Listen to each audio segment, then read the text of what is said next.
आप सभी लोगों को हमारे भक्त मार्गदर्शन यूट्यूब चैनल में सर्वप्रथम स्वागत है। आज यहाँ पर भागवत गीता के अध्याय 1 श्लोक नंबर 1 से श्लोक नंबर 10 तक जानेंगे।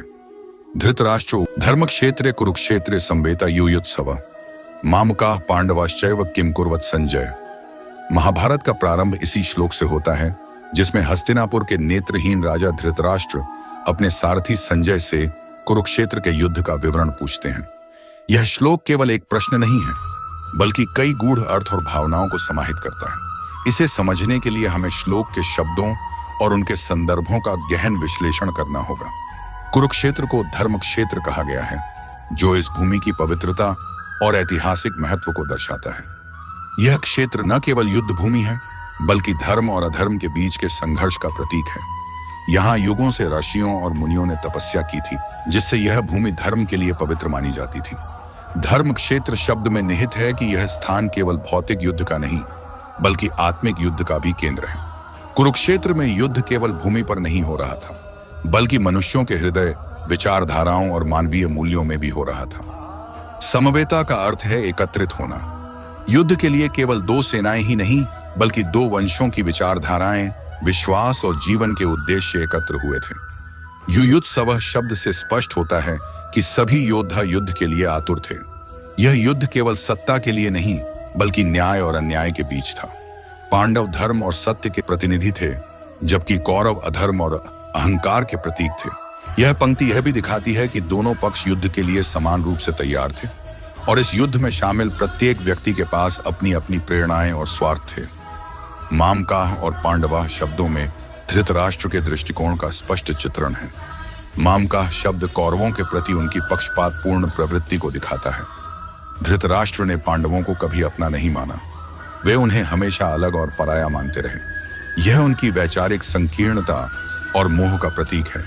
पांडव उनके भाई पांडु के पुत्र थे, जो समान रूप से राज सत्ता के अधिकारी थे, लेकिन धृतराष्ट्र ने हमेशा अपने पुत्रों को ही प्राथमिकता दी। यह पक्षपात ही महाभारत के युद्ध का मूल कारण था। धृतराष्ट्र का यह प्रश्न संजय से केवल युद्ध की जानकारी प्राप्त करने के लिए नहीं था, बल्कि उनके भीतर की बेचैनी, असुरक्षा और चिंता का भी प्रतीक है। यह प्रश्न उनके अज्ञान और असमंजस को दर्शाता है। संजय दिव्य दृष्टि से युद्ध भूमि का सजीव वर्णन कर सकते थे। धृतराष्ट्र, जो स्वयं अंधे थे, केवल शारीरिक रूप से नहीं, बल्कि नैतिक और वैचारिक रूप से भी अंधे थे। उनकी यह अंधता उन्हें सत्य और धर्म के मार्ग से भटकने के लिए विवश करती थी। इस श्लोक के माध्यम से महाभारत केवल एक कथा नहीं, बल्कि जीवन के गूढ़ सत्य और मानवीय स्वभाव को समझाने का प्रयास करता है। धृतराष्ट्र का यह प्रश्न यह भी दर्शाता है कि एक राजा, जो अपनी प्रजा का अभिभावक होता है, जब अपने व्यक्तिगत स्वार्थ और मोह में अंधा हो जाता है, तो वह समाज में विनाश का कारण बनता है। यह श्लोक हमें यह भी सिखाता है कि पक्षपात और अधर्म का समर्थन अंततः विनाश की ओर ले जाता है। धृतराष्ट्र ने यदि अपने पुत्रों को धर्म का अनुसरण करने का निर्देश दिया होता और पांडवों के साथ न्याय किया होता, तो महाभारत का युद्ध टल सकता था। धर्म क्षेत्रे कुरुक्षेत्रे हमें यह संदेश देता है कि जीवन स्वयं एक युद्ध भूमि है, जहां हर व्यक्ति को सत्य और असत्य, धर्म और अधर्म के बीच चयन करना पड़ता है। मामकाः और पांडवाः शब्द यह बताते हैं कि जब भी कोई व्यक्ति अपने और दूसरों के बीच भेदभाव करता है, तो वह सामाजिक असंतुलन का कारण बनता है। धृतराष्ट्र का प्रश्न यह भी दर्शाता है कि मानव जब अपने कर्मों के परिणामों से डरता है, तब वह दूसरों से उत्तर मांगने लगता है। धृतराष्ट्र अपने पुत्रों के कृत्यों को जानते हुए भी अज्ञानी बनने का प्रयास कर रहे थे। धृतराष्ट्र के इस प्रश्न में महाभारत का संपूर्ण सार छिपा हुआ है।